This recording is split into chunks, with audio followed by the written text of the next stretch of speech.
demand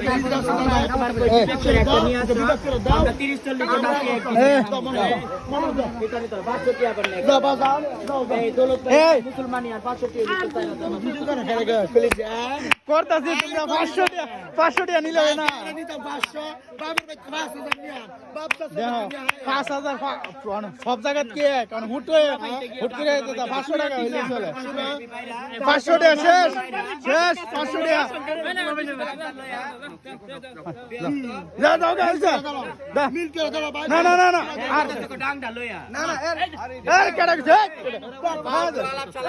না না আমি কই না এ না আরে এই তুই আমার ভাই নি তোরে ইজ্জত নি এ বইন যাও গা ভিডিও করতাম না এটা শুরু করছ আমার শোনাটা ভিডিও করন লাগে এই নাজবিল্লাহ ভিডিও তোরা তো আসলে বড় ইজ্জত না না ভাই